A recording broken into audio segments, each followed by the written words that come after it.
2부를 이제 시작해 보도록 하겠습니다. 2부가 중요해요. 2부도 중요한데 2부는 정말 이제 살아가면서 많이 도움이 될 거예요. 여러분들이 실제로 이제 뭐 지금은 여러분들이 아직 뭐 사회활동을 하지 않고 뭐 부모님께서 이제 부모님 아래에서 부모님의 지원을 받으면서 뭐 이제 살고 있으니까 대부분은 이제 뭐 실비보험이라든지 이런 보험 같은 거가 여러분들이 이제 직접 가입한 게 아니고 이제 부모님 통해서 가입되어 있고 무엇이 가입되는지도 모를 거고 그것을 왜 가입해야 되는 건지도 잘 모를 거고 보험은 뭐 무조건 나쁘다고 생각하는 사람도 인식이 안 좋은 사람도 있을 것이고 뭐 되게 다양하게 이제 알고 있잖아요. 근데 이제 홍성찬이 이제 예전에 한 2년 전인가 그때 코로나 터지기 전에 이제 비전 파인더 했던 이제 남자애 2명하고 이제 대전에서 이제 그 복명동 대전 복명동 있어요. 충남대 앞에 그 앞에서 이제 술 한잔 먹으면서 이제 얘기를 한 적이 있었는데 그게 떠오르는데 여러분들이 이제 사회생활을 하게 되면은 가장 먼저 조금 나는 공부를 했으면 좋겠는 게 반드시 이 사회를 살아야 할 때 알아야 되는 거.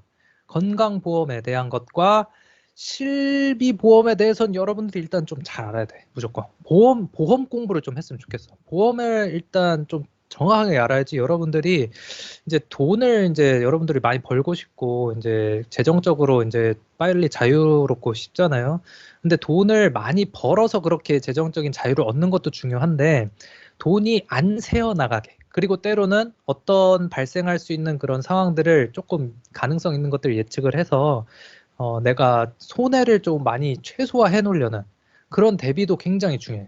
근데 그거는 여러분들 스스로한테도 중요하지만 이제 여러분들이 나이가 먹고 여러분들도 이제 뭐 30대, 40대 뭐 이렇게 갈 거 아니에요. 뭐 가정을 이룰 것이고 그러면은 부모님들이 나이가 드시기 때문에 여러분들 부모님을 위해서라도 여러분들이 대신에 여러분들이 부모님들 그 재정이라든지 보험이라든지 이런 것들을 관리해 줄 수 있어야 돼, 이제. 나이를 먹으면은. 근데 여러분들은 아직 이제 부모님 밑에 있으니까 그런 것들을 이제 계속 이제 받기만 하니까 나중에 해줘야 된다는 생각을 지금은 못 할 수가 있는데 홍성차는 이제 좀 시간이 지나고 선생님도 사회생활 이제 좀 한지 좀 됐고 뭐 그러다 보니까 점점 이제 부모님을 위해서 내가 해야 될 것들이 이제 많아짐을 느껴요. 나의 이제 역할 범위가 늘어나는 것도 이제 느끼고 그래서 여러분들이 좀 보험에 대해서는 반드시 좀 이 세상이 돌아가는 원리 중에 하나예요. 이거는 반드시 좀 잘 알아뒀으면 좋겠다라는 얘기를 해주고 싶습니다. 그래서 시작을 해볼까요? 어디 보자. 네, 그래서 이제 첫 번째로 어떻게 구성이 되어 있냐면은 의료비의 구성, 급여와 비급여에 대해서 먼저 좀 알아볼 거고 그 다음에 의약품의 요양급여 평가 마지막으로 의약품의 약가산정 이렇게 크게 3가지를 이제 면접 기출을 통해서 또 알아볼 거예요. 자, 첫 번째로 의료비의 구성, 급여와 비급여는 그럼 무엇인가? 어떻게 의료비라는 것은 어떻게 구성이 되어 있는가 이걸 좀 먼저 알아볼게요.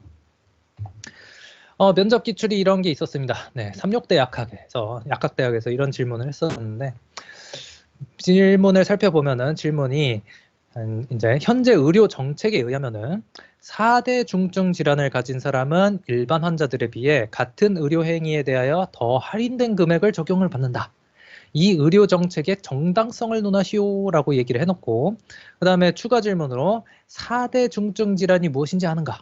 두 번째로 일반 환자들은 이렇게 더 할인된 금액을 4대 중증 질환을 가진 사람한테 더 할인된 금액을 적용을 받으면은 그 건강보험의 지출이 4대 중증 질환을 갖고 있는 사람한테 더 많은 이제 지출이 들어가니까 그렇지 않은 사람들, 그러니까 4대 중증 질환을 앓고 있지 않은 다른 사람들은 일반 환자들은 손해를 보는 거 아닌가 의견을 말해보시오라고 이제 삼육대 약학대학에서 이제 물어봤단 말이에요. 뭐 이거는 한 3년 됐나? 이 질문이 출제된 지 한 3년 정도는 된 것 같은데 3, 4년 된 것 같은데 왜 가져왔느냐? 현재도 4대 중증 질환에 현재도 21년도 이 현재도 더 할인된 금액으로 지금 적용을 받고 있단 말이에요. 현재도 그래요. 현재도. 그러니까 여러분들 잘 알아놔야 돼. 근데 여러분들이 이런 걸 잘 모르니까 4대 중증 질환 자체가 뭔지 모를 가능성이 높다고 생각이 드니까 교수님들이 딱 물어본 거죠. 4대 중증 질환이 뭐냐? 이게 무엇이길래 더 할인된 금액으로 이게 나라에서 지원을 하는 것이냐? 제가 이 특강을 진행하기 제일 첫 번째 뭐라고 했어요? 이 약학 시사를 왜 알아야 되느냐? 거기에 제가 처음에 뭐라고 했냐면은 다시 한번 이제 상기를 해봐요.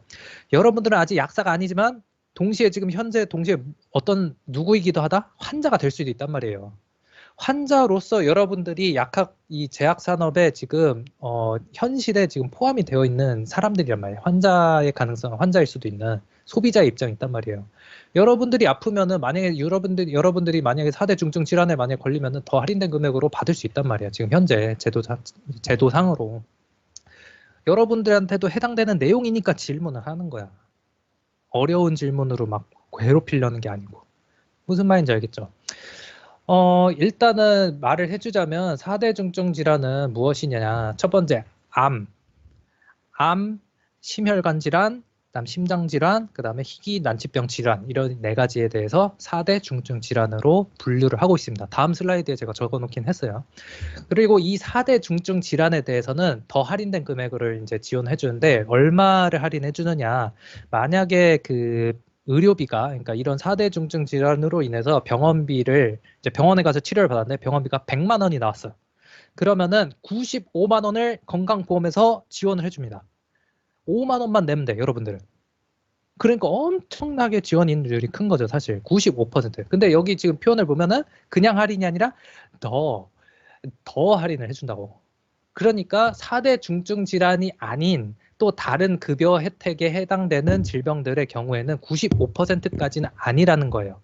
실제로 그렇거든요. 여러분들이 뭐 감기나 이렇게 뭐 늘상 걸릴 수 있는 그런 질병들이나 아니면 다른 질병들은 95%까지 급여 지원이 되지 않고 뭐 최소 제가 알기로는 50%에서 95%까지 이 범위 내에서 이게 질병에 따라서 뭐 이게 그 조건들이 있어요. 급여 그 퍼센트 적용받는 그 조건들에 따라서 이렇게 그 나눠져가 있는데 4대 중증 질환은 95%야. 제일 높아. 할인율이.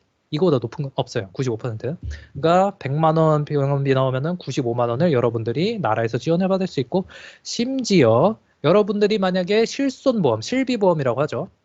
실비보험을 가입돼 있으면은 몇 세대 실비보험이냐에 따라서 좀 다르긴 하지만 3세대 실비 기준으로 이제 얘기를 하자면은 여러분들이 이제 급여 혜택을 받고 5만 원의 이제 이제 의료비가 나왔잖아요.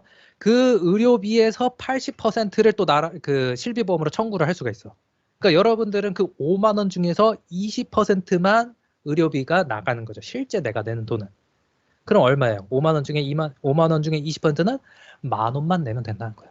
나는 만 원만 내면 100만 원이 나왔어 의료비가 100만 원 나왔는데 나는 실제로 만 원만 내면 되는 거예요. 얼마나 좋아. 우리나라가 그래서 의료 선진국이라고 하죠. 오바마도 와서 극찬을 하고 갔다는 그 의료 선진국이 그래서 이렇게 좋다는 거예요. 금액이 많이 나와도 할인되고 급여 혜택 받고 실비보험 혜택 받고 하면은 진짜 얼마 안 내거든. 그러니까 의료 접근성이 좋아질 수밖에 없는 거죠. 그러니까 돈이 많이 없어도 사람들이 병원 가는 것이 부담이 없어지고 그래서 병원을 가서 치료를 받아도 많은 부담을 갖지 않고도 일상생활을 또 유지하고 치료를 받을 수 있는 아주 좋은 제도란 말이죠. 그런데 이렇게 좋은 제도인데 정당성을 논하래. 갑자기 띠용 정당성? 이렇게 좋은 제도인데 왜 정당성을 논해야 되죠? 그냥 좋은 거 아닌가요? 이렇게 생각할 수 있잖아요. 그게 아니라는 거지. 왜냐? 이 건강보험이라는 거는 이 재정 기금이 어디서 나와? 세금이죠. 여러분들이 이제 홍성찬도 이제 회사를 다니고 있으니까 회사에서 4대 보험이라고 하잖아요. 4대 보험. 그러니까 그 4대 보험에는 이제 네 가지가 있는데 그 4대 보험 중에 하나가 의료보험비. 의료보험비를 무조건 내게 돼 있어요. 그러니까 그 내 월급 통장에 월급이 찍히기 전에 이미 나라에서 다 떼가. 의료보험비, 건강보험비를 그 연봉에 따라서 이게 떼간단 말이에요. 그래서 떼가지고 이제 그 개인 사업자가 아니고 이제 저처럼 이제 회사를 다니고 있는 사람은 그 회사랑 그 가입자 이제 저 같은 이제 그 회사를 다니고 있는 사람이 그 금액에 대해서 반반 지출을 합니다. 반반. 50대 50으로 나라에서 반을 내줘요. 나라가 아니고 회사에서 반을 부담하게 돼 있어. 법으로 되어 있어. 그래서 내가 만약에 건강보험 그 세금이 건강보험료가 이번 달에 내가 40만 원이 만약에 나왔다. 그러면은 회사에서 반을 내주니까 20만 원을 내고 내 월급 20만 원에서 이제 차감이 돼서 통장에 이제 들어오는 거죠. 여러분들도 그렇게 될 거야. 무슨 말인지 알겠죠?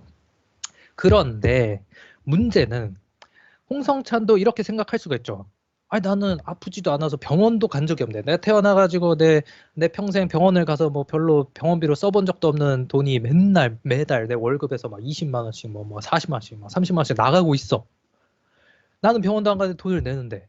근데 병원 간 사람들 중에서 4대 중증 질환을 걸린 사람들은 내가 낸 돈의 거의 큰 비율에 해당되는 돈을 막 지원을 받아가지고 막 그 치료를 받아.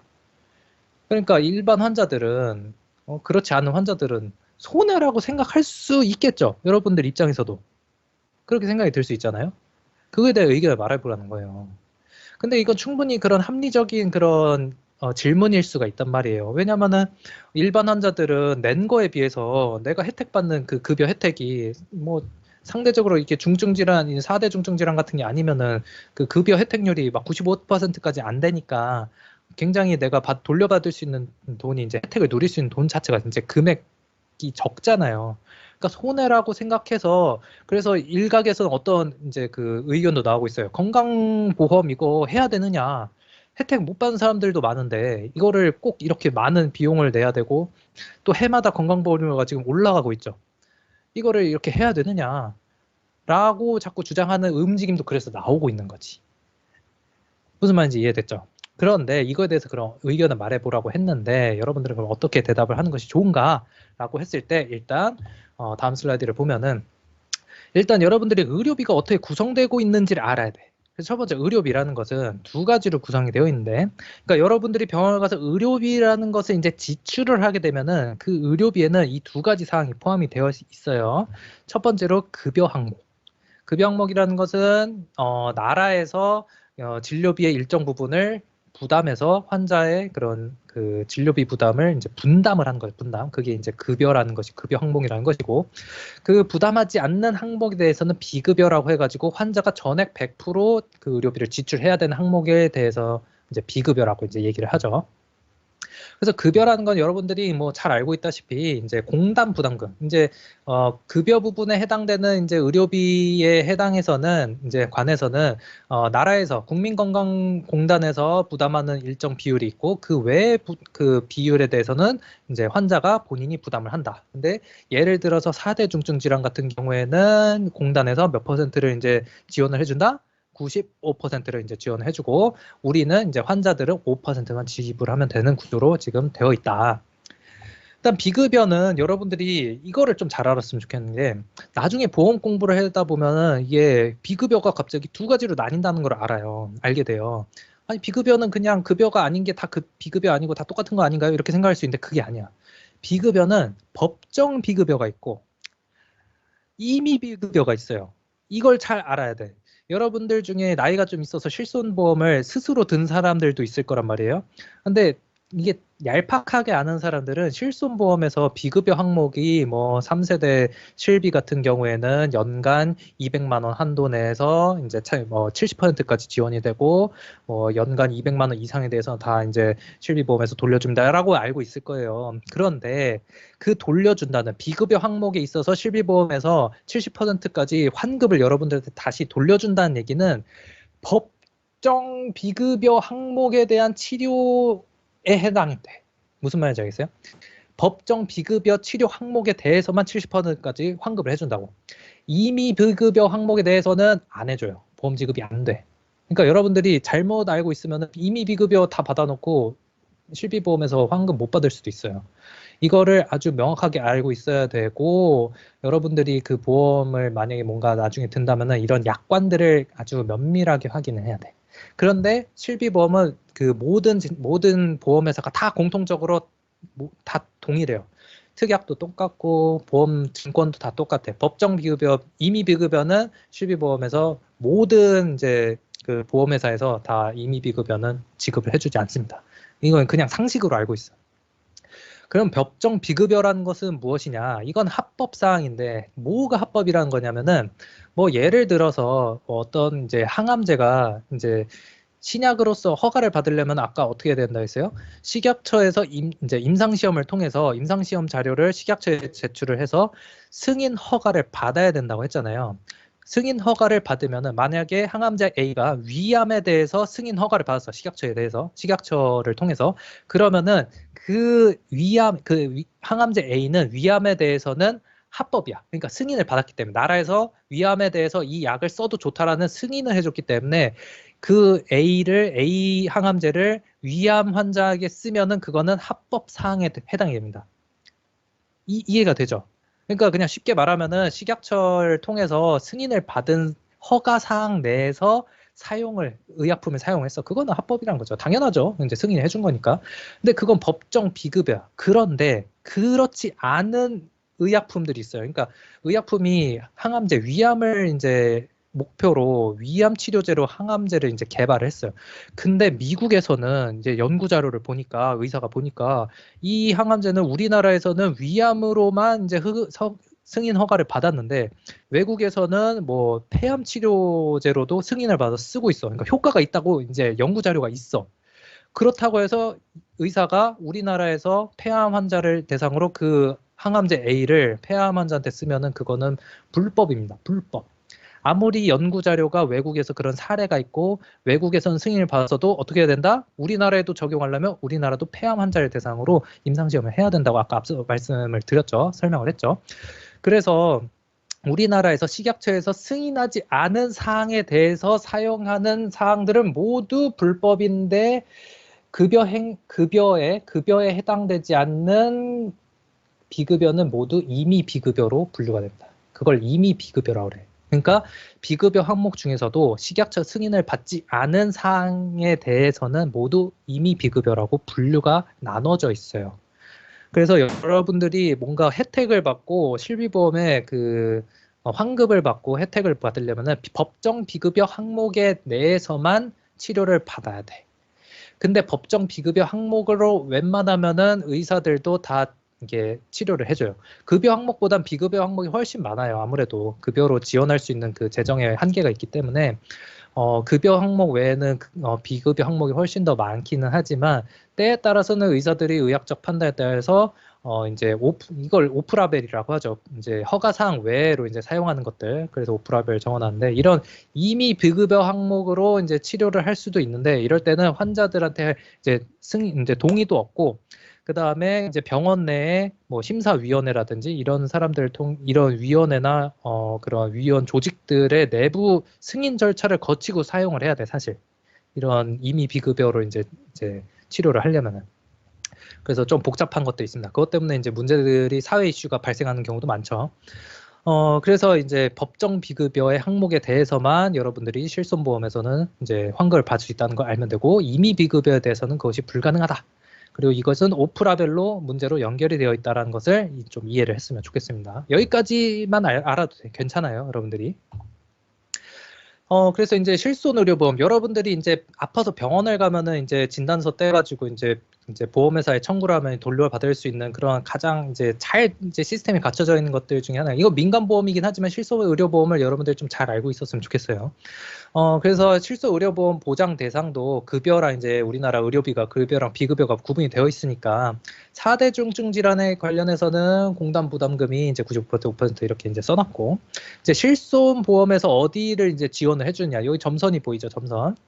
이제 공단 부담금 제외하고 급여 부분, 요 본인 부담분 5% 내에서 4대 중증 질환은 아까 설명했다시피 여기서 이제 3세대 실비보험은 이제 80%까지 이제 또 지원이 추가적으로 들어가는 것이고 비급여 부분에 있어서는 70%까지 이제 들어가는 것인데 이거는 그냥 상식으로 알고 있어요. 그 비급여 항목은 이제 3대 비급여 항목이라고 해서 특약으로 이제 좀 따로 분류가 돼 있어. 3세대 실비인데 이거는 3세대 실비 기준으로 얘기를 하는 건데 주사 치료는 다 비급여입니다. 비급여. 그러니까 여러분들이 뭔가 그 주사 치료를 받았어. 주사 맞는 이제 질병 치료를 위해서 주사를 맞았어. 그러면은 그건 비급여 항목에 해당되고 따로 이제 진료비가 청구가 들어갈 때 여러분들한테 의료비 청구가 들어갈 때 주사 치료는 그래서 따로 책정이 됩니다. 그 주사비가.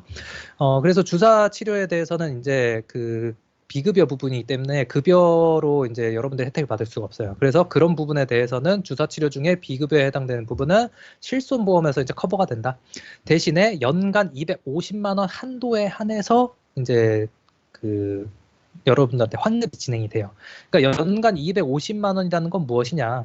여러분들이 실제로 만약에 10만 원짜리 이제 주사를 받았어요. 그럼 실손에서 70%까지 이제 환급이 되면은 여러분들은 이제 30%, 10만 원에 30% 이제 3만 원만 이제 지출하는 것이고 7만 원은 이제 보험회사로부터 이제 돌려받을 텐데 그 7만 원이 모여서 250만 원까지는 주사 치료로 환급이 7만 원이 된다는 얘기예요. 한마디로 얘기하면은 무슨 말인지 알겠죠?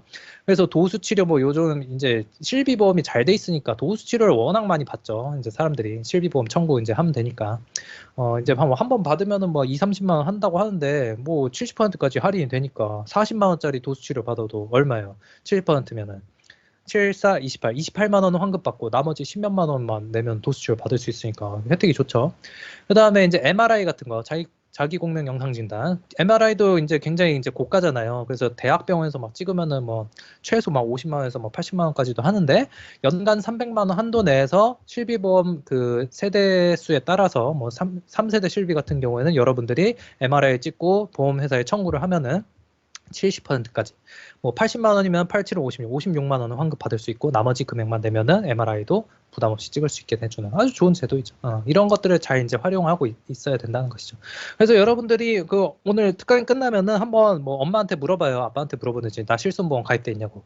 실손보험이 가입돼 있는지 먼저 확인을 하고 실손보험이 혹시 뭐 2세대다. 2세대 실손보험이 만약에 가입돼 있다고 하면은 지금 3세대 실손보험이 이제 끝나고 4세대 실손보험으로 이제 전환돼 있는 상태니까 4세대 실손보험으로 넘어오는 걸 좀 고려를 해봤으면 좋겠어요. 뭐 이것도 좀 얘기를 해야 되는데 사실 2세대 실비가 혜택이 더 좋다는데 4세대 실비로 왜 넘어가야 됩니까? 이렇게 물어볼 수도 있는데 이게 장단점이 있어요. 장단점이 있어서 내가 만약에 병원을 갈 일이 없어 지금 별로 갈 일도 없고 가지도 않아. 근데 이게 2세대 실손보험은 혜택은 굉장히 좋거든요. 여러분들이 치료를 받으면 5천 원 빼고 5천 원만 내고 뭐 약값이라든지 뭐 치료비라든지 다 돌려받을 거예요. 아마 2세대 실손은. 그런데 여러분들이 나이를 먹음에 따라서 그 보험료가 할증이 굉장히 크게 돼요. 많이부터. 그리고 기본적으로 그 혜택이 많은 대신에 보험료가 비싸. 근데 내가 병원을 안 가고 있는 상태인데 갈 일이 없고 건강한데 내가 보험료를 계속 많이 내는 게 그럼 이득이냐? 많이 내고 있는 것이 이득이냐? 아니면은 4세대 실비로 이제 전환을 해서 4세대 실비는 보장률이 조금 떨어지긴 하지만 그 보험료가 굉장히 싸거든요. 아마 그러니까 뭐 여러분들이 만약 20대 후반 여성 기준이라고 한다면은 20대 후반으로 넘어가면 2세대 실비는 한 4만 원 정도 돈을 내야 되는데 실비보험에. 근데 4세대 실비로 넘으면 한 7천 원, 8천 원으로 굉장히 싸진단 말이에요. 그러니까 그런 것들을 이제 이익과 뭐 손해를 따져봤을 때 뭐 4세대 실비로 넘어가는 게 좋겠다. 그럼 4세대 실비로 넘어가면 되는 것이고 이제 이런 것들이 있으니까 여러분들이 일단 실손보험이 없으면 빨리 가입은 해야 돼. 실손보험부터 빨리 가입을 해야 되겠죠. 지금 들어보니까. 혜택이 굉장히 좋으니까 실손은 무조건 가입을 했으면 좋겠다라는 얘기를 일단 해주고 싶습니다. 그래서 이제 면접 기출을 한번 이제 보면은 이제 방금 앞서 이제 36대에서 나왔던 이제 면접 기출. 그럼 이걸 어떻게 이제 답변을 하면 좋으냐? 첫 번째 질문. 4대 중증 질환 무엇인지 아는가? 네, 알고 있습니다. 암과 뇌혈관 질환, 심장 질환, 희귀 질환을 이제 4대 중증 질환이라고 하고 이것에 대해서 더 할인된 금액 최대가 아니고 그냥 95% 딱 정해져 있어요. 95%까지 급여를 95%까지 이제 지원을 해주고 개인 본인 부담률 5%로 알고 있습니다. 그다음 두 번째 질문에 대한 답변은 일반 환자들은 당연히 손해가 될 수 있다고 생각합니다. 항상 면접에서 답변을 할 때 yes, but으로 대답해주면 좋다고 했죠. 일반 환자들은 손해라고 생각할 수도 있습니다. 하지만 건강보험의 그 취지를 알아야 돼요. 건강보험을 우리가 운영하고 있고 운영하는 그 급여 항목을 설정하는 그 취지를 좀 알면은 좋은데 첫 번째로 급여 항목으로 이제 평가를 이제 해서 급여 항목에 포함을 시키려면은 첫 번째로 많은 사람들, 다수의 사람들에게 해당되는 질병인가가 중요해 일단. 그래야지 건강보험을 전 국민이 다 내고 있는데 누구는 혜택받고 누구는 혜택받지 않으면 그거는 형평성이 당연히 어긋나죠. 그러니까 첫 번째로는 다수의 사람들에게 적용되는 질병인가가 중요하고 두 번째는 다수에게 질병이 뭐 이렇게 감기처럼 그렇게 다수는 아니더라도 이 건강보험 혜택을 받지 않으면은 가정 파탄이 날 수 있는 그러니까 그 가정의 그 재정 파탄이 날 수 있는 그런 질병이라면은 지원을 해줍니다. 그런 이제 그 평가를 심평원에서 해주죠. 그래서 심평원 그래서 기능이 중요해요. 아주 중요하다고. 그러니까 4대 중증 질환이라는 얘기는 이게 여러분들이 그 통계청 가면 자료를 볼 수가 있거든요. 그러니까 우리나라 전체 사망률, 우리나라 국민의 그 사망자 수 대비 어떤 사망 원인으로 국민들이 사망하는가를 이게 통계를 낸단 말이에요. 그러니까 심평원도 어떤 근거가 있어야지 이런 것들을 급여를 이제 혜택을 이제 결정을 할 거 아니에요. 근데 그 통계청의 자료를 바탕으로 보니까 4대 중증질환, 사망자 중에 질병으로 사망하는 사람들 중에 많은 인원들이 암이나 뇌혈관 질환이나 심장 질환으로 많이 사망을 하더라라는 근거를 갖고 그래서 이런 정책을 펴는 거죠. 근데 그 다수들이 그런 암이나 뇌혈관 질환이나 심장 질환으로 사망을 하는데 그 질환에 걸렸을 때 치료비가 고가라는 거죠. 대부분. 암 걸리면은 요즘 암 치료 비싸잖아요. 여러분 잘 알고 있잖아요. 그리고 심장 질환 같은 것도 수술비가 비싸기도 하고 심장 질환 같은 경우는 만성 질환과 연결이 되기 때문에 계속 진료비, 치료비가 계속 지속적으로 나갈 수 있단 말이에요. 그리고 심장 질환과 사실 뇌혈관 질환은 연결돼 있어. 심장이 안 좋고 혈관 질환이 있으면 뇌혈관에도 문제가 생겨서 스트로크 같은 거 지오고 이제 그 뭐 헤멀로지 같은 이제 코마나 헤멀러지나 스트로크 같은 이제 뇌혈관 질환으로 이어지는 것이 거의 대부분이기 때문에 이게 묶여 있단 말이에요. 그러니까 그런 걸로 인해서 이제 의료비 지출로 인해서 이제 가정의 재정 파탄이 날 수가 있으니까 그런 것을 나라에서 이제 지원을 해주겠다 해서 95%까지 이제 해주는 거다. 그러니까 일반 환자들은 손해가 아닌가라는 생각은 할 수 있지만 4대 중증 질환의 그 기본 컨셉 자체가 통계청 자료를 보니까 국민들이 걸릴 가능성이 높다는 거잖아요. 그러니까 일반 환자들은 지금은 건강하면 손해가 아니라고 생각이 들 수가 있지만 나이가 들고 생활 환경이나 그런 것들을 고려했을 때 현재 상황들을 자료들을 고려했을 때 걸릴 가능성이 높으니까 일반 환자들도 지금 기준으로 생각할 것이 아니라 미래 내가 걸렸을 때를 대비해서 건강보험 지금 내는 것만큼 비싸다고 생각하지만 내고 내가 만약에 걸렸을 때 혜택을 받을 수 있는 가능성이 높으니까 이것은 형평성에 맞다고 생각합니다라고 대답하면 된다고. 그럼 끝이라고. 이 질문에 대해서는. 무슨 말인지 이해가 됐죠? 그러니까 여러분들이 이런 4대 중증 질환과 이런 중증 질환이 왜 중증 질환으로 4대 중증 질환으로 이제 분류가 되어 있는지, 급여는 어떨 때 급여 혜택을 주는지 이런 것들을 최소한의 지식만, 이게 뭐 엄청나게 딥한 지식은 아니잖아요. 이 정도로 지식만 갖고 있어도 여러분들이 충분히 멋지고 아주 잘 알고 있는 대답으로 할 수 있다. 그리고 점수를 아주 잘 받아서 뒤집고 합격을 할 수 있다라는 것을 샘플로 하나 가져왔죠. 이해됐죠? 자, 그럼 이제 두 번째, 의약품의 요양급여 평가. 이제 구체적으로 이제 한번 이제 살펴볼 거예요. 그럼 어떨 때 이제 심평원에서 요양급여, 이제 급여 항목으로 평가를 해서 급여 항목에 포함시켜 주느냐, 이제 그걸 볼 건데, 이제 면접 기출에 이것도 부산대 약학대 이제 면접 기출인데, 소규모 임상시험을 마친 항암제가 환자의 생명을 3개월 연장할 수 있음이 이제 확인되었대요, 문제에서. 하지만 이 신약은 1,000만 원에 달하는 비용이 드는데 이때 국가에서는 이 약을 급여 혜택을 인정해서 비용을 지원해 주는 것이 좋은가라는 것에 대해서 본인의 의견을 물어봤어요. 여러분들한테. 그러니까 여러분들이 이런 보험이라든지 여러분들이 의료비 지출의 구성이라든지 급여나 비급여, 그다음에 4대 중증 질환 같은 것들에 대해서 사실 알고 있는 사람이 드물죠, 사실. 잘 알 수가 없지.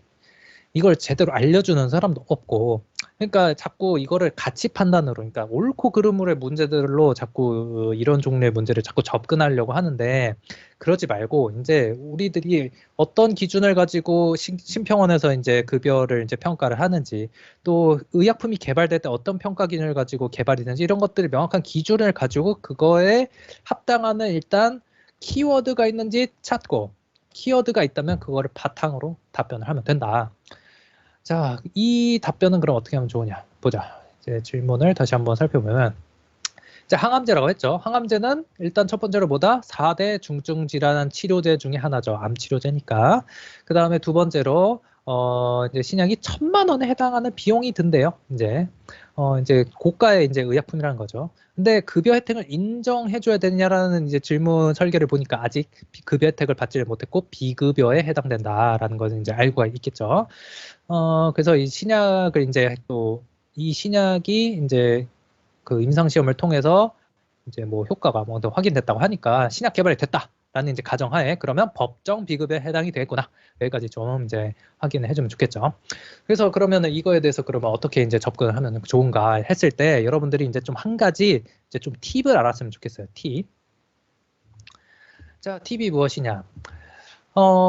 이 교재 보면은 이제 인성면접 이번에 출판한 교재 275페이지에 제가 뭐라고 이제 적어놨냐면은 여기에도 있고 이제 그 약학 시사 부분에 창의 면접에 대해서 어떻게 접근하면 좋은가에 대해서 그 연세대 2016학년도 이제 기출 문제를 이제 해설해 놓은 걸 바탕으로 이제 해설을 해 놓은 게 있어요. 그러니까 창의 질문이 아니더라도 창의적인 이런 뭔가 질문의 느낌이 나는 거에서 어떻게 접근을 하면 좋은가에 대한 가이드를 줬는데 여러분들이 잘 보면은 이 질문에 이 아무래도 이게 어떤 상황을 만들어서 질문으로 만들었다 보니까 이게 만들어진 질문이다 보니까 이게 조건들이 많이 빠져 있는 경우가 많아요. 그래서 창의 질문 어떻게 하는 것이 좋으냐? 자신만의 답변하려면 질문이나 제시문에서 언급을 하지 않은 상황이나 조건에 대해서 가정을 하고 답변을 하면은 굉장히 이제 좋은 답변을 할 수 있어요, 여러분들이. 왜냐면은 어떤 상황에 대해서 조금 가정을 해두고 이제 답변을 하기 시작하면은 여러분들의 생각을 논리적으로 굉장히 답변할 수 있도록 범위를 한정할 수 있는 그런 그 여러분들이 세팅을 하고 시작하는 거거든요. 그러니까 예를 들면 이런 거지. 이제 여기 기출 문제에서 이제 예를 들자면은 항암제는 여러분들이 암 같은 경우는 나라에서 이제 4대 중증 질환으로 국가에서 급여 항목으로 95% 이제 나라에서 지원을 해준다고 알고 있잖아요. 근데 지금 문제에서 보면은 지금 아직 비급여인 것처럼 보이니까 교수님 제가 알기로는 이제 암 같은 경우는 현재 4대 중증 질환 중에 하나로 나라에서 급여 혜택을 95% 지원해 주는 걸로 제가 알고 있는데 지금 문제 의도상 제가 생각했을 때는 이 항암제는 급여 혜택에 포함되지 않는다고 가정을 하고 답변하겠습니다. 라고 하는 거죠. 그렇게 가정을 해버리면은 내가 여러 가지 상황들을 다 종합해서 고려할 필요가 없지. 문제에서 그렇게 보이니까 나는 지금 항암제가 이 암치료는 급여 혜택을 받지 않는 4대 중증 질환에 포함되지 않는다고 가정하고 그냥 답변을 하겠다. 라고 답변을 내가 논리적으로 답변할 수 있도록 그 답변의 그 범위를 질문의 범위를 한정시켜 버린단 말이에요. 그렇게 하고 답변해도 돼, 여러분들이. 그게 만약에 마음에 안 든다면 교수님들이 문제에 대한 가이드를 줄 거예요. 그 면접 질문의 설계가 미흡할 수도 있어요. 여러분들 질문했을 때. 그러니까 이런 상황에 대해서 뭐 교수님 그러면 이 항암제가 지금 4대 중증 질환에 그럼 그 치료법에 포함된 급여 혜택이 포함되지 않는 건가 이렇게 재질문하지 말고 막 교수님하고 막 질문하고 이러면 교수님들이 짜증내거든요. 화낼 수가 있다고 시간이 없으니까 별로. 그러니까 그냥 그렇다고 가정을 하겠습니다. 이렇게 가정을 하고 답변하는 것이 굉장히 좋다. 이런 연습을 많이 했으면 좋겠어요. 그래서 이제, 그런 가정을 두고 이제 답변을 해보자면은, 1,000만 원에 달하는 이제 비용이 드니까, 굉장히 이제, 우리가 이제 그 환자가 이제 부담이 커질 수가 있죠. 근데 그런데 이게 1,000만 원에 해당되는 비용을 급여에서 막 그냥 지원을 해줘 버리면은 일반 환자들이 이제 혜택을 볼 수 있는 확률도 이제 같이 적어드니까 이제 형평성의 문제가 발생할 수 있다고 생각합니다. 인정을 해줘야죠. 그런 문제가 발생을 할 수 있기 때문에 그럼 대안으로 어떻게 했으면 좋겠냐. 첫 번째로 급여 적용이 되지 않는 암이라고 이제 가정을 했을 때 표준 치료 약제 중에 이 신약 말고 이미 기존에 출시되어 있는 기존 약 중에 표준 치료 약제 중에 일단 쓸 수 있는 것이 먼저 없는지를 심평원에서 확인을 해줘야 돼. 이거는 실제로 그 항암제를 개발했을 때 급여 항목을 평가할 때 실제로 하고 있는 그 절차거든요. 그 심평원에서. 그 표준 치료라는 것이 정확하게 무엇이냐? 이거는 다음 슬라이드에서 얘기를 해줄 텐데, 표준 치료라는 것은 지금 이 항암제가 이제 신약이 이제 나왔다고 지금 했잖아요. 근데 이 신약이 그러니까 첫 번째 약은 아닐 거 아니야. 그러니까 이 신약 전에 이미 기존에 쓰고 있는 약들이 있을 거 아니에요. 그 기존에 쓰고 있는 약들 중에서 이미 이 암에 대해서는 기존에 있는 약 중에 이런 약들을 쓰고 어떤 상태에 있는 환자들한테는 어떤 상태에도 이런 약을 썼을 때 치료 효과가 좋다라는 것들이 다 연구가 되어 있어.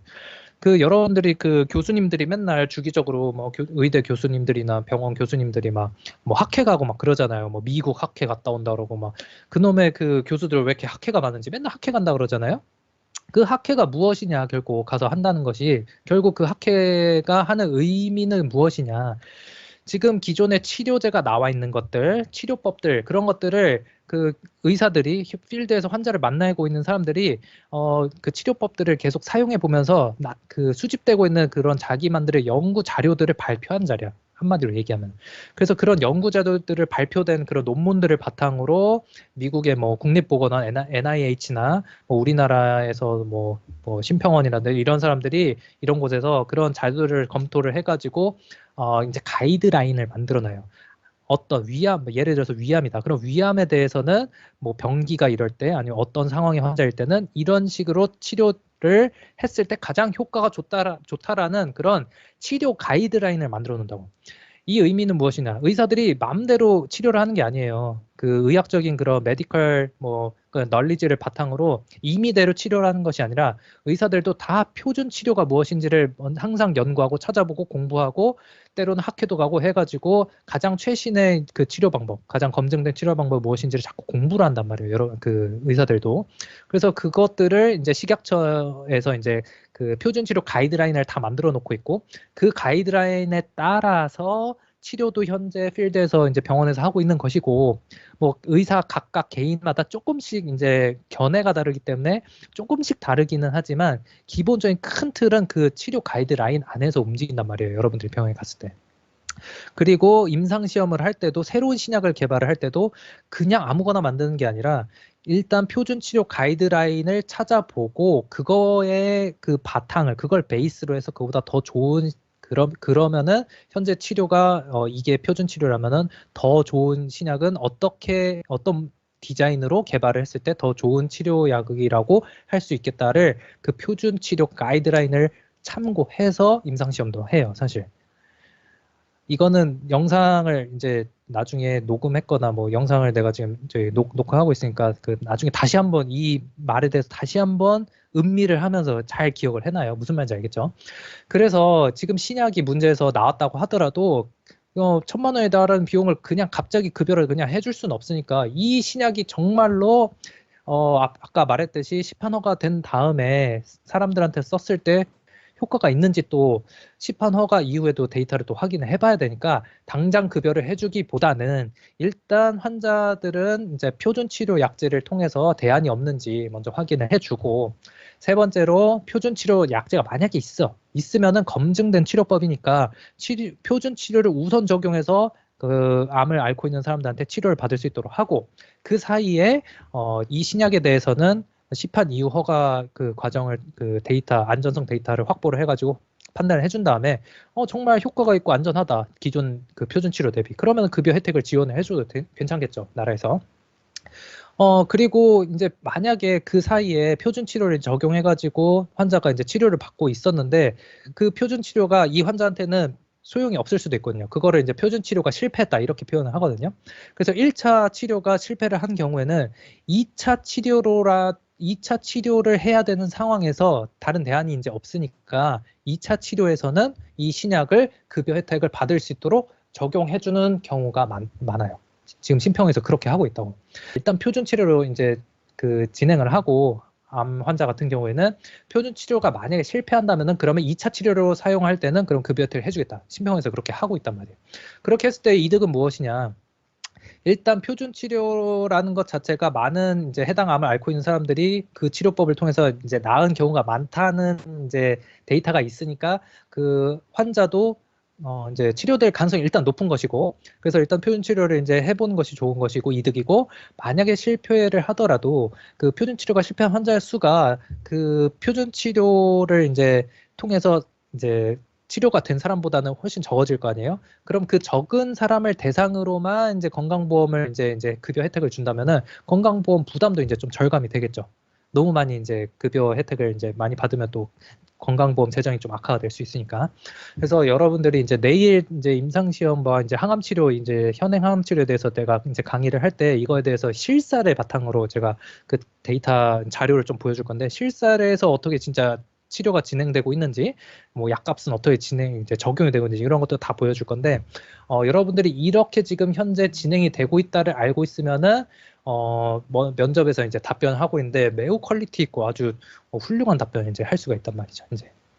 그래서 이제 뭐 이 질문에 대해서는 뭐 설계 자체가 1,000만 원이나 되는데 급여를 해줘야 되냐? 그러면은 건강보험 재정이 부담이 있고 많은 사람들이 혜택을 받을지 못할 수도 있는데 이게 과연 이제 좋은 것이냐? 이렇게 이제 물어볼 수가 있는데 그렇기 때문에 현재 항암제 같은 경우에는 이런 순서로 이제 급여 혜택을 이제 지원을 해주고 있다고 알고 있습니다.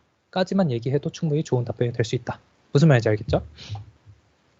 그래서 이제 표준 치료란 무엇이냐 이제 참고 자료를 이제 가져왔어요. 그래서 선생님이 앞서 이제 설명을 한 대로 의사가 의료행위를 할 때는 임의대로 치료를 하는 것이 아니라 질병에 따라 표준 치료 지침 가이드라인을 우선순위로 치료 전략을 이제 세우는데 이제 즉 다시 말하면은 이제 최선의 치료법이 전 세계적으로 함께 연구되고 있어요. 그래서 학회 같은 게 있다고 했대요. 그래서 학회 가가지고 교수님들이 의사들이 이런 걸 보고 오는 거라고 자료들 논문 보고 하는 거라고. 항상 논문 보는 이유가 그거야. 의사들 뭐 이렇게 의사 선생님들 이렇게 교수님들 맨날 논문 보고 있잖아요. 논문 왜 보느냐?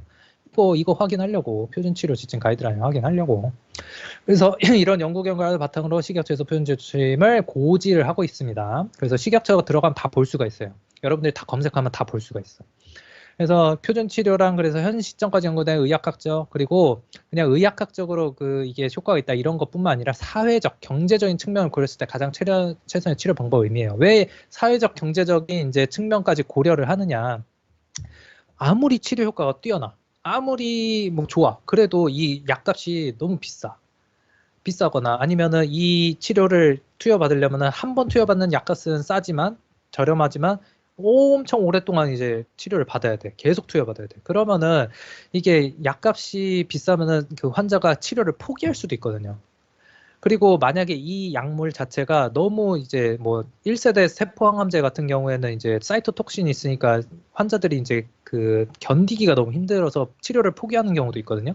너무 괴로워서.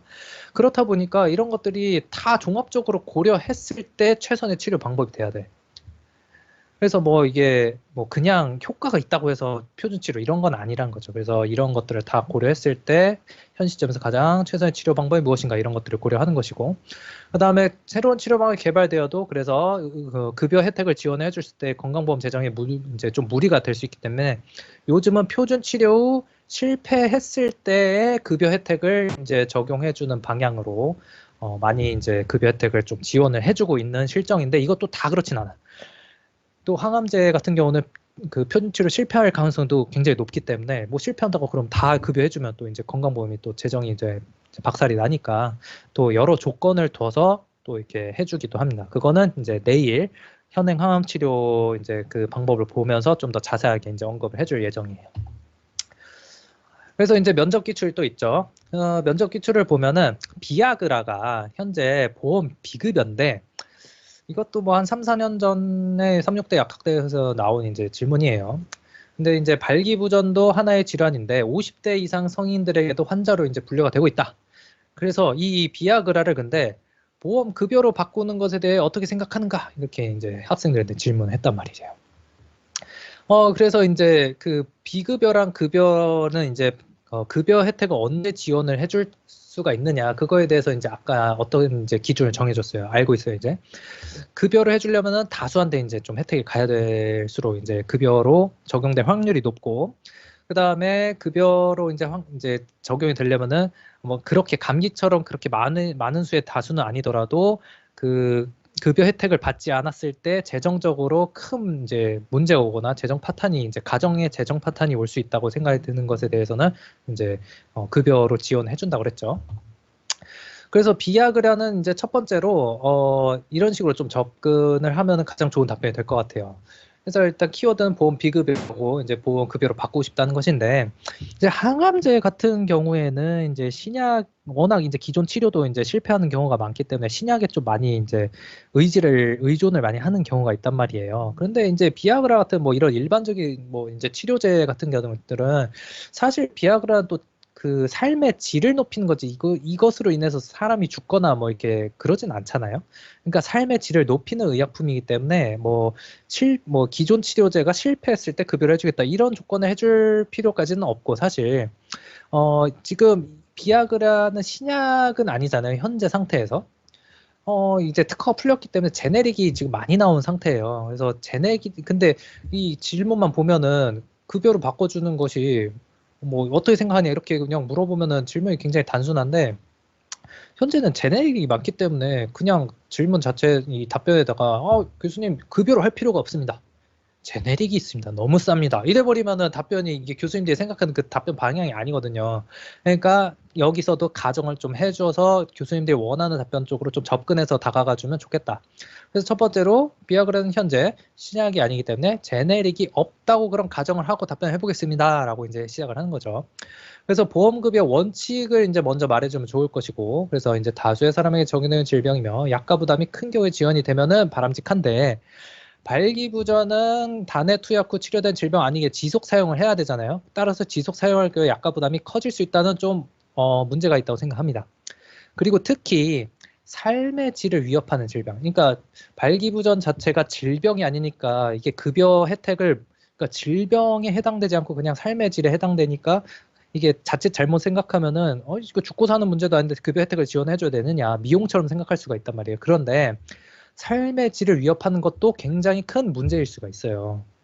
실제로 탈모 같은 경우, 예를 들어서 여러분들이 뭐 탈모가 있는 사람들은 공감할 수 있겠지만, 이게 탈모가 있으면은 그 외관상으로 여러분들이 여성의 경우에는 탈모가 있는 사람, 남성을 선호하지 않는 그 경우도 굉장히 많잖아요.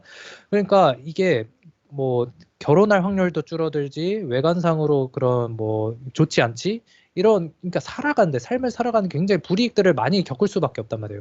근데 질병은 아니야. 삶을 뭐 생사의 문제는 아니야.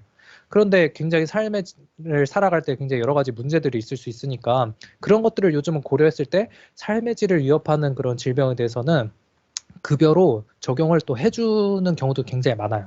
여러분들이 이걸 좀 알았으면 좋겠어. 그래서 의약품을 개발을 할 때, 뭐 연구약사 하고 싶습니다 그럴 때, 뭐 항암제 개발하고 싶습니다, 뭐 이렇게 멋있고 이렇게 비전 있어 보이는 것만 하는 게 아니라, 사실 때로는 이런 삶의 질을 위협하는 생활 밀접형 의약품을 내가 개발해보고 싶다도 굉장히 임팩트가 있을 수 있단 말이에요.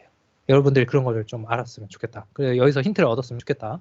그래서 비아그라 같은 경우는 삶의 질을 위협하는 질병이 될 수 있기 때문에, 대신에 뭐 정말 소수의 사람들이 앓고 있는 그런 뭐 발기부전이 그런 질병이라면은 급여가 좀 어려울 수 있겠지만, 그래서 먼저 통계적으로 확인한 후에 급여 적용을 검토해 볼 필요가 있다고 생각합니다. 라고 이런 순서대로 대답을 했으면은 뭐 100점짜리 대답이 되었겠죠. 완벽하겠죠. 좋아. 여기까지 이해가 됐죠? 이해가 되고 있을 것이라고 믿고, 자, 이제 보면은 이제 마지막으로 의약품 약가 산정에 대해서 이제 알아보면은 될 것 같네요. 자, 의약품 약가 산정. 이제 면접 기출에 또 뭐가 나왔냐면은 순천대랑 충남대 약학대학에서 이런 질문을 했어요. 제약회사에서 약값을 고액으로 책정한 것에 대한 본인의 의견을 말해보시오, 이런 이제 질문을 했단 말이에요. 근데 이걸 또 옳고 그름의 문제로 이제 또 접근을 하면은 이게 굉장히 분노할 수 있겠죠. 그러니까 아니 어떻게 제약회사가 환자를 위해서 이게 질병 그 치료제를 만들었는데 어떻게 약값을 고액으로 책정할 수가 있느냐? 고액으로 책정해가지고 사람이 치료가 되어도 재정이 파탄이 나면 그게 무슨 의미가 있느냐? 그래서 저는 약값을 고액으로 책정하는 것을 반대합니다. 이렇게 해버리면은 또 찬성 반대 문제로 이제 귀결이 돼가지고 또 면접관한테 공격을 또 많이 받을 수가 있단 말이에요. 그런 문제 의도가 아니니까. 그래서 그러면은 이런 질문은 어떻게 대답을 해야 되냐? 제약회사에서 약값을 어떤 기준을 두고 그러면 왜 약값을 고액으로 책정할 수밖에 없는 그 사유는 무엇인가? 이런 걸 좀 알아야겠죠. 그리고 두 번째 문제. 삼육대랑 성균관대 약학대학에서 이제 질문을 했는데 질문을 보니까 어떤 제약회사에서 많은 시간과 거금을 투자해서 뛰어난 신약 판매 허가를 받았다. 이 질문에서는 좀 이제 그 레셔네이를 줬죠. 이제 제약회사가 이제 신약이 이제 값이 비싼 이유에 대해서 문제에서 시간과 거금을 이제 투자했기 때문에 이제 비싸다라는 이제 설계를 해놓은 거죠. 그래서 이제 판매인데 제가 오타가 났네요. 판매 허가를 받았다.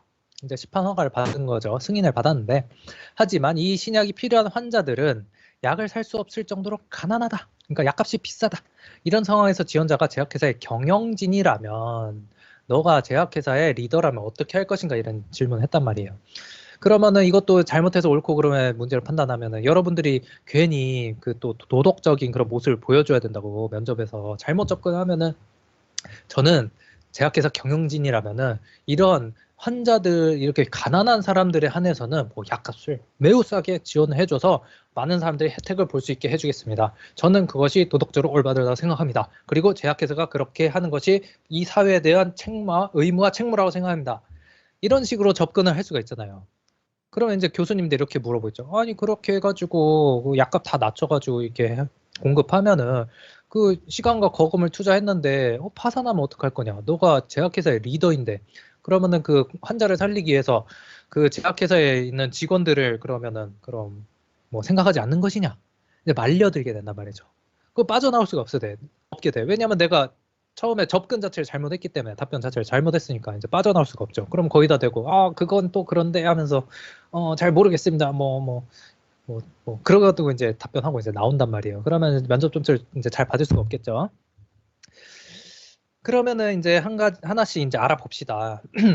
그래서 이제 충남대, 순천대 이제 그 제약회사, 이 약학시사 약값을 고액으로 책정했을 때 요 문제에 대해서 실제로 어떤 사례가 있는지 좀 살펴볼게요. 이거는 이제 가장 최근에 8월 말쯤에 나왔던 이제 기사인데 이제 제가 그거를 좀 따왔어요. 근데 어떤 이제 의약품이 나왔는지 이제 살펴봤는데 아주 대단한 의약품이 나왔어. 여러분들 노바티스 알죠? 노바티스 그 백혈병 치료제 글리백을 이제 그 신약을 아주 효과적인 백혈병 치료제를 개발한 글리백을 개발한 회사가 노바티스잖아요. 이제 스위스 제약회사. 이 노바티스가 무엇을 또 개발했냐면은 척수성 근위축증에 대한 치료제를 개발했대. 그런데 엄청나게 효과가 있어서 이거 실제 상황이에요. 이게 실제 개발된 의약품인데 주사 한 방으로 완치가 된대. 감기도 주사 한 방으로 완치가 안 되는데 주사 한 방으로 완치가 되는 의약품을 개발했어. 엄청 대단하죠. 엄청 진짜 이거는 정말 대단한 의약품인데 문제는 뭐냐? 1회 투여 가격을 보세요. 25,000원이 아니야. 25원도 아니야. 얼마? 25억이야. 1회 투여 가격이. 그러니까 한마디로 주사 한 방으로 완치가 되는데 1회 한 방에 완치가 이제 되려면은 얼마가 있어야 되면 25억이 있어야 돼. 25억. 급여는 당연히 안 되겠죠. 25억을 어떻게 지원을 해줘? 나라에서. 아무리 한 방에 완치가 된다고 해도. 이거를 지원해 줄 수가 없죠. 척수성 근위축증. 이것도 그리고 이것 좀 희귀 질환이거든요. 이게 흔한 질병은 아니라고. 근데 또 흔하지도 않은데. 그래서 다수의 사람도 아닌데 가격도 비싸. 나라에서 당연히 급여 못 해주죠. 25억을 어떻게 지원을 해줘. 근데 지금 이 상황과 거의 비슷하잖아요. 제약회사 그럼 약값 값을 고액으로 책정해서 본인의 의견 말하시오. 왜 25억으로 했겠어요? 5억도 있고 다른 거는 뭐 2억도 있고 230억도 있고 그런데 방금 제가 얘기한 거에 힌트가 있죠. 희귀 질환이기 때문에 이런 질병을 갖고 있는 사람이 많지 않아. 그 말은 무엇이냐? 이 치료제가 있어도 이 치료제를 많이 팔아야지 이 임상시험하고 의약품 개발하는데 얼마 돈이 많이 들어갔어요. 그러면은 많이 팔아야지 수익이 남고 본전도 뽑고 할 거 아니에요. 제약회사도. 그런데 이 본전을 뽑으려면은 그런 질병을 갖고 있는 사람이 많아야 되는데 그런 질병을 갖고 있는 사람 자체 수가 적어. 희귀질환이라. 그러면은 당연히 한 방의 가격이 일단 많이 올라갈 수밖에 없겠죠. 그냥 상식적으로 생각을 해도 여기도 최소한 또이또이는 해야 되니까 너무 전문 용어가 나왔죠. 또이또이. 그러니까 본전 뽑아야 되니까. 그런데 심지어 이 노바티스 요 졸겐스마라는 이 의약품은 제조하는 것도 어렵고 아무튼 뭐 그런 여러 가지 이제 문제가 있어. 그러니까 이게 25억이나 될 수밖에 없는 거죠. 그러니까 제약회사도 본전을 찾아야 되기 때문에 어쩔 수가 없다. 그런 상황도 있을 수 있다라는 것을 먼저 대답을 해줘야 돼. 무조건 나쁘다고 할 게 아니라. 이해가 됐죠? 근데 뭐 앞서 얘기한 뭐 키트루다 같은 경우에는 이제 요런 이제 3세대 면역 항암제인데 한 방 맞는데 500만 원에서 600만 원 정도 든단 말이에요. 이거 3주에 한 번씩 무조건 맞아야 되는 거거든요. 근데 한 2년 정도는 치료 받아야 되는데 2년 치료 받으면 한 1억 한 5천 정도 된단 말이에요. 이것도 치료비가. 이것도 꽤 비싸다고 해가지고 지금 건강보험을 뭐 해주니 마느니 막 그러고 있는데 25억은 뭐 넘사벽이죠. 넘사벽. 아무리 치료 효과가 좋아도. 그러니까 이제 질문을 받았을 때 이런 식으로 접근을 할 수가 있어요. 여러분들이 잘 모르면은 제약회사한테 신약 개발에 대한 이제 사회 도덕적인 책임을 그냥 요구를 해버릴 수가 있겠죠. 그러니까 뭐 우리가 이제 제약회사는 사회적인 그런 뭐 책임이 있기 때문에 신약 개발을 했어도 아무리 효과 좋고 뭐 투자를 많이 돈이 들어갔어도 너무 그렇게 비싸게 투여하면은 안 된다. 이렇게 여러분들이 이제 부정적인 입장에서 이제 접근할 수가 있는데, 그렇게 이제 부정적인 입장에서 접근하면은, 그러면은 교수님들이 여러분한테 그럼 제약회사를 압박해서 가격 인하를 하겠다는 것이냐 이렇게 물어보겠죠. 그럼 여러분들 네 그렇게 해서 가격을 인하하는 것이 좋다고 생각합니다. 라고 이제 의견을 이제 답변을 한다면, 교수님들이 추가적으로 이런 답변을 할 수가, 이제 질문을 또 추가적으로 할 수가 있는 거예요. 그럼 제약회사에서 신약 개발 의지를 상실하는 것이 아니냐? 그러니까 아무리 좋은 의약품을 개발해놔도 자꾸 개발 비용 낮추려고 하고, 개발 비용 낮추려고 하고, 여러분들 제약회사한테 자꾸 돈 이렇게 조금 벌도 이제 회수가 안 되도록 그렇게 자꾸 압박만 하면은, 그럼 어떻게 되는 것이냐? 그러면은 결국에는 제약회사가 신약 개발을 안 하려고 할 것이고, 그러면은 좋은 의약품이 세상에 안 나오게 되니까, 그럼 결국 그 피해는 국민에게 고스란히 돌아가는 것이 돌아가는 것이 아니냐라고 여러분들한테 되짚만 할 수 있겠죠. 그럼 거기에 대해서 반박을 여러분들이 어떻게 할 거예요? 반박을 하기 어렵겠죠. 왜냐하면 처음에 접근 자체를 책임 요구를 해버린다고 했으니까, 논리에서 갑자기 논리를 내가 바꿔버릴 수가 없잖아요. 한번 이제 뱉은 말이니까. 그래서 뭐 어떻게든 대답을 했어. 그러면은 이제 교수님이 또 이렇게 이제 공격을 하죠. 아니 그 제약회사를 압박해서 가격을 인하해버리면은 신약 개발을 자꾸 안 하니까, 신약 개발을 안 하고 있는 그런 의약품을 특허가 만료되면 제네릭을 빨리 개발해서 제네릭을 많이 팔아서 이제 수익을 얻으려고, 이제 신약 개발을 해봤자 어차피 뭐 수익도 안 되고 뭐 그러니까 안 해. 그러면은 제네릭이나 많이 팔아가지고 돈을 벌어야겠다 하면서 먹고 살아야 되니까, 그러면은 리베이트가 활성화되는 그 가능성이 있단 말이에요. 이게 실제로도 옛날에 그랬고, 우리나라가 신약 개발에 그 경쟁력이나 연구력이 많이 이렇게 좋지 않았을 때는, 그래서 맨날 이제 제네릭 가지고 이제 싸움 해가지고 맨날 그 리베이트 문제가 굉장히 문제가 심화됐었잖아요. 지금은 이제 정책적으로 조금 이제 그 뭐 쌍벌제, 리베이트 쌍벌제 뭐 이런 것들 해가지고 좀 많이 이제 줄어들긴 했지만, 뭐 교수님 또 물어볼 수 있겠죠. 리베이트 활성화될 가능성이 있는데 이걸 어떻게 생각하냐? 리베이트가 뭔지도 잘 모르고 여러분들이 그런 상황이면은 타협 자체가 어렵겠죠. 그래서 제가 이제 교재 보면은 294페이지라 이제 296페이지 보면은 이제 리베이트에 대해서도, 그래서 이거는 교재 처음 만들었을 때부터 그래서 얘기를 해놓은 거고, 그래서 리베이트 이제 이런 문제가 심하니까 나라에서 그런 거 못하게 일괄 약가 인하라고 해가지고 아예 약가를 낮춰버린 뭐 이런 이야기, 이런 스토리가 있거든요. 이런 것들 다 이제 써놨단 말이에요, 교재에. 그러니까 이런 것들을 좀 순서대로 좀 쭉 읽어봤으면 좋겠어요. 이런 것들을 알아야지 여러분들이 이런 뭐 새로운 의학학 그런 이슈가 있거나 시사가 새로 발생을 했을 때 읽고 그 여러분들만의 답변을 할 수가 있을 거 아니에요. 이런 정보들을 그래서 많이 알고 있어요. 지식을 많이 알고 있어야 된다고. 그래야지 여러분만의 그 높은 그 점수를 받을 수 있는 답변을 할 수가 있으니까. 그래서 이렇게 되면은 그냥 제약회사를 압박해서 간이걸 인하해 버린 것이 좋다 하면은 이런 이제 문제점에 발생을 할 수가 있는 것이고, 두 번째로는 국가의 이제 국민 건강에 대한 정책적 책임 요구를 할 수가 있죠. 제약회사가 아무리 이제 개발을 했으니까 그 의약품 개발한 거에 대해서 수익을 어느 정도 보장을 해줘야 된다면은, 그러면은 나라가 무조건 급여 혜택을 통해서 환자들이 혜택을 받을 수 있도록 지원해줘야 됩니다라고 여러분들이 또 할 수도 있겠죠. 그런 마음이 들 수도 있겠죠. 그러면은 교수님들도 이렇게 물어볼 거예요, 여러분들한테. 그러면은 요양급여를 등재해서 건강보험을 지원해주면 된다는 얘기냐, 그렇게 하는 것이 좋다는 얘기냐? 그럼 여러분들 네 그것이 좋다고 생각합니다 이렇게 답을 했어. 그러면 교수님들이 또 여러분들 이렇게 물어보겠죠. 그럼 건강보험 재정 파탄나면 어떻게 할 거냐? 그러면은 몇 명의 소수의 사람들을 위해서 다수가 희생돼야 되는 것이라고 얘기하는 것이냐라고 또 역공격을 할 수 있겠죠, 여러분들한테. 그러면 여러분들이 또 답변을 못하겠죠. 그럼 다수가 중요한데, 소수가 그러면은 이게 소수만 이득을 보면 안 되잖아. 거기 또 딜레마에 빠지겠죠. 그럼 답변을 못 하잖아요. 근데 또 나의 그 입장과 그 나의 그 답변을 유지한다고, 보수하겠다고, 유지하겠다고, 소수라도 이런 것들은 지원해줘야 됩니다 하고 이제 나와버리면은 이제 좀 좋은 결과를 이제 받지 못한단 말이죠. 그리고 뭐 다 어떻게든 대답을 했어. 그러면 이제 교수님 또 이렇게 물어보죠. 이제 다른 그런 만약에 뭐 건강보험을 해준다. 그래, 거기까지 좋다. 그러면은 만약에 다른 제약회사에서 아니, 우리 신약은 저기 비싸다고 뭐 이렇게 신약 급여 이렇게 안 해줬는데 왜 이런 노바티스 졸겐스마 같은 거 그럼 급여 혜택을 해주는 것이냐? 우리 것도 해달라. 이렇게 요구를 실제로 이게 하거든요. 그래서 심평원이 머리가 아픈 거야. 얼마나 머리가 아프겠어요. 이 환자도 생각해야지, 나라도 생각해야지, 제약회사도 생각해야지. 그 중간에 서서 모두를 만족시킬 수는 없지만 그 가장 그 합리적이고 그 좋은 그 중심점, 가장 좋은 그 방향을 찾아서 그 급여 등재도 해야 되고 의약품 약가도 선정을 해야 되고 얼마나 머리 아프고 골치 아프고 그거를 판단하기 위해서 얼마나 많은 공부를 한 그 전문가들이 거기 가 있어야지 그걸 할 수 있겠어.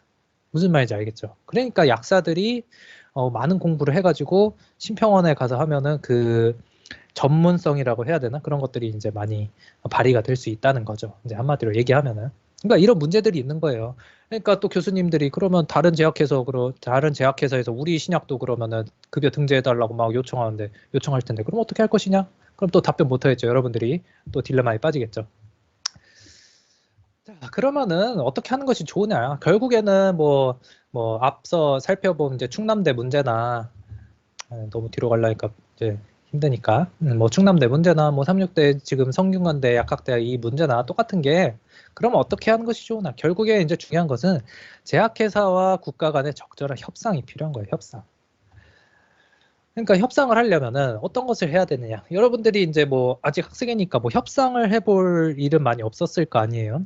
그러니까 협상이라는 거는 뭐 이제 뭐 국가가 있고 제약회사가 있다면은 각각 집단이 원하는 것들이 있을 거 아니에요. 그러니까 뭐 국가에서는 급여 혜택을 해주는 것은 좀 어렵다라는 것이고 이제 제약회사에서는 이제 급여 혜택을 좀 해줬으면 좋겠다. 아니면은 우리가 그 가격이 비싸더라도 가격을 인하하지 않도록 수익성을 보장해줬으면 좋겠다. 뭐 그런 것들이 이제 원하는 것들이 각각 입장에서 있을 거 아니에요. 근데 각각의 입장을 서로가 요구만 하면은 이거는 뭐 당연히 합의점에 도달하지 못하겠죠. 그러니까 그 결과는 결국 국민들한테 환자들한테 피해가 돌아갈 것이고 그래서 협상을 해야 되는데 협상의 기본은 무엇이냐?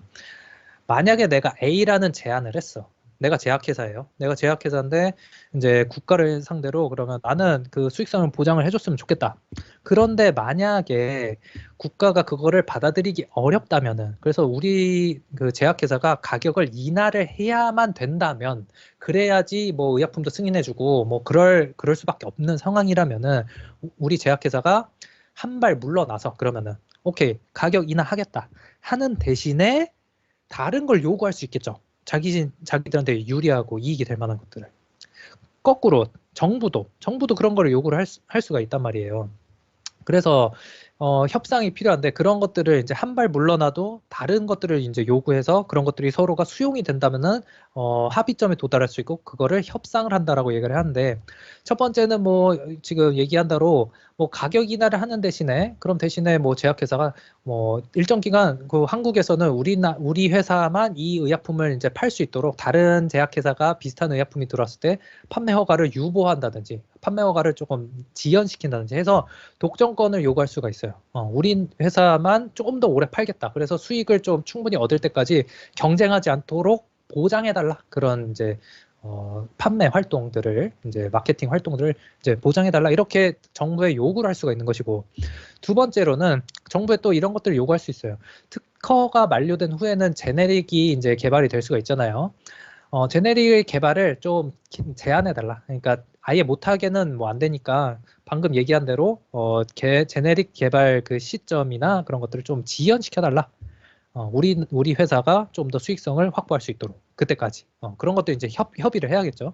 이런 것도 할 수 있고 또 이런 것들을 할 수 있어요. 뭐 너희들이 이제 정부가 그렇게 원한다면은 좋다. 가격 인하를 하겠다. 하지만 우리도 제약회사도 그냥 무작정 이런 부담을 환자들한테 지우는 건 아니다라고 이제 딜을 해볼 수가 있는 거예요. 우리도 실제 환자들을 위해서 혜택을 볼 수 있도록 비싼 가격에만 혜택을 보지 않을 수 있도록 다른 것들을 하고 있는데 그 중에 하나가 여러분들은 임상시험 종사자가 아니기 때문에 모를 수 있지만 뭐 어떤 연구가 있냐면은 이제 롤 오버 스터디라는 이제 ROS 연구라는 게 있어요. 그러니까 홍성찬도 실제로 했던 이제 연구 중에 하나인데 이게 뭐냐면은 선생님이 했던 연구 중에 그 전립선암 그 항암제 스터디가 있었어요. 근데 그 항암제가 굉장히 효과가 좋아서 그 식약처 승인을 이제 작년에 받았단 말이에요. 작년에 받았는데 문제가 뭐냐면은 이게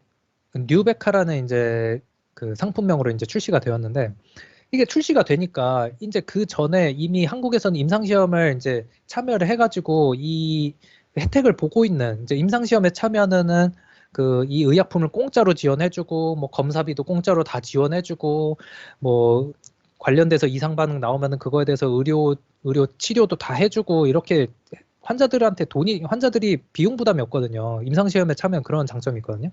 그런데 이제 갑자기 이게 시판 허가가 돼버리면은 시판 허가가 됐으니까 이제 환자들 그냥 돈 주고 사 먹어라 이렇게 돼버릴 수가 있잖아요. 그렇게 돼버리면은 이제 어떤 문제가 발생하냐. 이제 환자들이 재정적 부담을 느껴서 계속 지속적으로 먹어줘야 되는데 치료를 포기할 수 있고 그러면 이제 또 문제가 이제 도덕적으로 윤리적으로 이제 문제가 생길 수 있거든요. 그러니까 제약회사도 윤리적 도덕적으로 문제가 발생하는 거를 좋아하진 않아요. 이 기업 이미지도 있기 때문에. 그래서 이런 롤오버 스터디라고 해가지고 시판 허가가 났어도 어차피 뭘 해야 된다? 식약처에 시판 허가가 난 후에 안전성 데이터라든지 이런 것들을 수집해가지고 증례 보고를 해줘서 이 의약품이 계속 시판이 지속적으로 될 수 있도록 자료 제출을 해줘야 된다고 아까 얘기를 했잖아요. 그래서 이런 임상시험, 롤오버 스터디 같은 것들을 통해서도 의약품을 무료로 임상시험에 참여하는 거니까 이미 시판 허가된 의약품을 그냥 무료로 공급을 해주면서 기존에 먹던 대로 꾸준하게 먹을 수 있도록 하면서 뭐 이상 반응 나타나는 그 자료를 이제 수집하는 것에 대한 이제 목적을 가지고 롤오버 스터디를 통해서 이제 환자들한테 이제 도움을 줄 수도 있고 그렇게 실제로 많이 합니다. 많은 제약회사들이. 그러니까 뭐 롤오버 스터디를 통해서 우리가 이렇게 하고 있으니까 뭐 약가 인하를 조금 뭐 줄여달라, 뭐 최소한으로 해달라 이렇게 이제 딜을 할 수도 있는 거죠. 나라에, 정부에게. 그 다음에 뭐 또 이렇게 할 수도 있죠. 제약회사가. 신약 허가 후에 뭐 이런 롤오버 스터디를 통해서 아니면은 뭐 PMS나 뭐 사상 임상시험을 통해서 안전성 자료 제출을 좀 빨리 하거나, 뭐 하긴 해야 되니까 대신 의약품 약가를 인하하는 대신에 증례수를 좀 조정해달라. 그러니까 원래는 300건에서 한 6,000건 정도, 의약품에 따라 좀 다르긴 하지만, 그 시판 허가가 된 이후에 그 의약품에 대한 안전성 그 데이터를 꽤 많이 내야 돼요. 식약처에 그 6년 안에 그 기간 안 일정 기간 안에 이렇게 다시 제출을 해서 평가를 받아야 되는데 그 300건에서 6,000건까지 그 굉장히 많기 때문에 그 수집을 못할 수도 있어요. 그 기간 안에. 그러니까 그 증례수를 좀 조정해 달라. 이렇게 얘기할 수도 있는 거죠. 좀 낮춰 달라. 뭐 한 100명만 하게 해달라. 이렇게 딜을 할 수 있다는 거죠. 협상. 그러면 이득이 되니까. 그다음에 뭐 요즘에는 그래서 어떤 정부에서는 또 어떤 그런 논의를 하고 있느냐. 그럼 급여를 좀 하게 된다면은 급여 혜택을 좀 하려면은 이렇게 중증 환자에게 일단 건강보험 혜택을 좀 준 뒤, 그러니까 중증 환자한테만 일단 경증 말고 중증 환자한테만 일단 테스트 시범 사업격으로 건강보험 혜택을 좀 준 뒤에 추후 치료 효과를 평가해서 너네들이 임상시험을 통해서 정말 효과가 있다고 입증은 했지만 진짜로 이게 허가 이후에도 그런 것들이 맞는지를 한 번 더 평가를 해서 실제로도 시판 이후에 평가를 했을 때 괜찮다. 그러면은 우리가 일단은 그 약값을 지불하도록 하고 환자들을 통해서 효과가 있으면은 이제 약값을 그 제약회사한테 그 지불하라고 시키고 효과가 있으면은 우리 국가에서 그 비용을 다시 환급해주겠다, 정산해주겠다. 그러는 이제 성과평가 방식 이런 것들이 이제 최근에는 좀 제한이 되고 있죠. 그러니까 제약회사랑 이제 그 국가랑 이렇게 아주 디테일하게 논의를 하고 이제 딜을 하고 있는 거예요. 이제 어떻게든 잘 해보려고. 그러니까 또 한 가지는 뭐 희귀질환 치료제 비용을 이제 이런 것도 봤어요. 제가 이거는 이제 최근에 이제 확인을 한 건데 그 법안 발의를 했대요. 웃기죠? 이제 복권, 이제 로또 같은 거 뭐 토토라든지 뭐 그런 복권들 있잖아요. 그냥 희귀질환 치료제 비용을 복권 기금에서 충당하자. 그러니까 이 복권을 사서 당첨이 되면은 그 수익금의 일부는 희귀질환 치료대 사용이 됩니다. 희귀질환 환우를 위하여 사용이 됩니다. 뭐 이런 식으로 이제 좀 사용을 해보자. 이런 뭐 좋은 아이디어죠. 이것도 괜찮은 아이디어인 것 같다. 이렇게까지 이제 나오고 얘기가 진행되고 있다고 하니까 여러분들이 이런 좀 딜레마 같이 생각되는 이제 문제에서 의약품 이제 약가 책정이라든지 뭐 승인 허가 이런 쪽에서는 옳고 그름의 그런 가치 판단으로 접근하는 것이 아니라 이런 좀 협상 적절한 협상이 필요하고 그 협상을 할 때 어떤 방법들이 있는지 이런 것들을 좀 알아뒀으면 좋겠어요. 그래서 이런 것들 중에서 여러분들이 좀 답변을 활용했으면 좋겠다. 자, 그래서 이것도 이제 기출문제죠. 3대 약학대학이고 C형 간염 문제인데 이것도 뭐 사실 뭐 비슷한 문제예요. 이것도 비슷한 문제여서 답변을 이제 말을 해주자면 일단 그 질문 자체가 이 상황에 대한 견해를 말하고 그 다음에 장단점에 대해서 이렇게 말을 하라고 했으니까 먼저 상황에 대한 견해에 대해서 좀 말을 해줘야 되겠죠. 그래서 첫 번째는 제약회사 입장에서 이렇게 비싼 돈을 이렇게 책정할 수밖에 없는 이유. 제약회사는 임상시험이 돈이 진짜 많이 들거든요. 그 임상시험 전에 그 뭐 드럭 스크리닝, 그러니까 뭐 후보 약물을 이렇게 찾아내고 그 다음에 동물 실험하고 이런 것들은 임상시험에 비해서는 굉장히 적은 돈이에요, 사실. 전체 의약품 개발의 70%가 임상시험에 들어가니까 굉장히 이제 큰 돈인데, 제약회사는 그래서 이게 시판 허가가 나야 이거를 팔아서 돈을 이제 다시 회수를 하는 이제 선투자 후 회수의 개념이란 말이에요. 이제 신약 개발은. 그러니까 선투자 후 회수의 개념으로 신약 개발을 하고 있기 때문에 연구 개발에 이거 비용인데 또 오타가 났네요. 연구 개발 비용에 투자된 금액이 있습니다. 그래서 제약회사를 압박해서 만약에 가격 인하를 하게 된다면은 뭐 환자는 치료를 받는다는 장점이 있지만 회사에서 신약 개발의 의지를 상실해서 그 결국에는 국민이 피해를 볼 수 있는 그런 단점도 있고 리베이트가 활성화될 가능성도 있습니다라고 이제 장단점을 분석해주고 두 번째로는 건강보험을 만약에 이제 적용하려면은 이게 많은 사람들한테 혜택이 돌아갈 수 있도록 운영을 해야 되는데 이게 원칙이잖아요, 건강보험은. 근데 건강보험은 재정이 한계가 있기 때문에 소수의 사람을 위해서 운영이 된다면은 설립 목적에 상충이 될 수 있다. 그래서 요양급여를 등재해서 뭐 C형 간염이 4,500만 원의 약을 이렇게 건강보험 지원해주면은 건강보험이 재정이 파탄이 나고 소수를 위해서 다수를 희생해야 되냐 이런 이제 형평성의 이제 논란이 있고 다른 신약도 이제 우리도 이제 급여 등재해달라 이렇게 해줄 수 있는 장단점이 있습니다라고 얘기하면 된다고. 여기는 그냥 질문 자체가 견해 말하고 장단점 말하고 끝내라고 했잖아요. 이거를 뭐 급여 등재를 해야 되냐 말아야 되냐 이런 여러분들에게 의견을 물어보진 않았잖아요. 그러니까 그냥 딱 장단점만 얘기하고 끝내면 된다. 그러니까 질문을 먼저 잘 읽고 확인을 해봐야 되겠죠. 그래서 내가 무엇을 얘기를 해야 될지를 잘 그 정리를 평소에 해놔야지 여러분들이 면접장 가서는 질문 보고 이게 조금 준비한 다음에 바로 답변을 해야 되니까 여러분들이 어떤 기준을 가지고 답변을 준비를 이제 해야 될지를 평소에 연습을 좀 많이 해놨으면 좋겠다. 이런 기출 문제를 가지고. 그래서 중요한 거는 마지막에 이런 말을 덧붙여주면 좋겠죠. 제약회사 국가 간에 그래서 무엇이 필요하다? 적절한 협상이 필요합니다라고 얘기를 해주고 끝을 이제 마무리를 해주면 좋겠죠. 자, 그래서 오늘 이제 강의한 그 내용들은 이제 잠깐 이제 되짚어 보면은 의약품이 어떨 때 이제 승인을 받느냐 평소에 식약처에서 승인 허가를 내주는 기준이 무엇이냐를 알아봤고 그다음에 현재 코로나 상황 같은 이제 팬데믹 상황에서 긴급 승인은 어떻게 해주느냐 이런 것들을 알아봤고 그다음에 이제 독성과 부작용에 대해서도 알아봤고 그다음에 의료비의 이제 구성과 그다음에 그 약가를 어떻게 산정하느냐, 그다음에 이제 집단 간에 그 이해 상충이 있을 경우에는 어떻게 이제 약가를 이제 협상을 하고 급여를 평가하면 좋을 것이냐에 대해서 기출 문제를 통해서 이제 알아봤어요.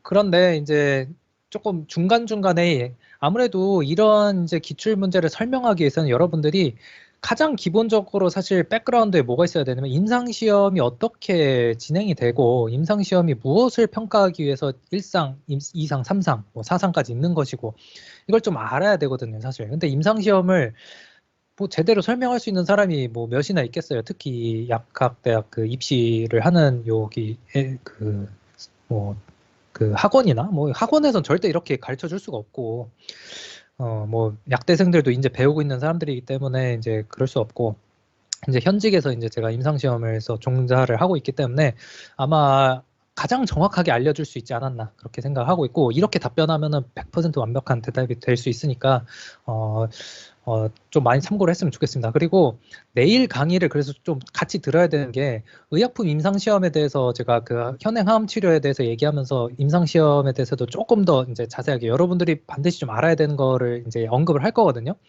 교재도 이제 의약품 임상시험과 항암제에 대해서 기술은 해놨지만 이런 것들을 이제 텍스트로 그냥 글로 읽으면은 조금 어려울 수가 있어요, 여러분들이. 그래서 내일 강의를 듣고 또 나중에 이제 교재가 다음 주에 나오니까 교재를 또 같이 읽고 이러면은 분명히 큰 도움이 될 거예요.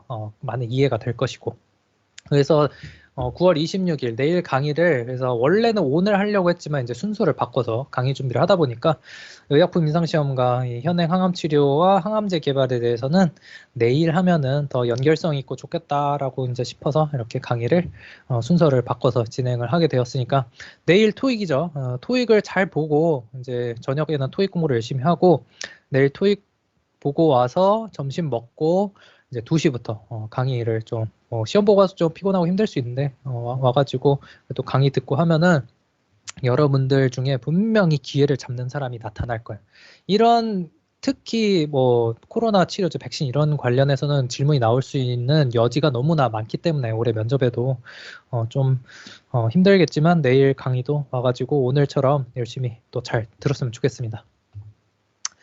네, 그래서 오늘 또 강의는 여기까지고, 정말 수고 많으셨고, 많은 도움이 좀 되었는지 모르겠네요. 많이 도움이 되었으면 좋을 것 같고, 혹시 오늘 강의한 것 중에 뭐 궁금한 것이 있으면은 질문을 좀 받고, 마무리를 하도록 하겠습니다. 네, 질문 있으면은 여기 채팅창에 질문을 남겨주시면은 답변 드리도록 할게요.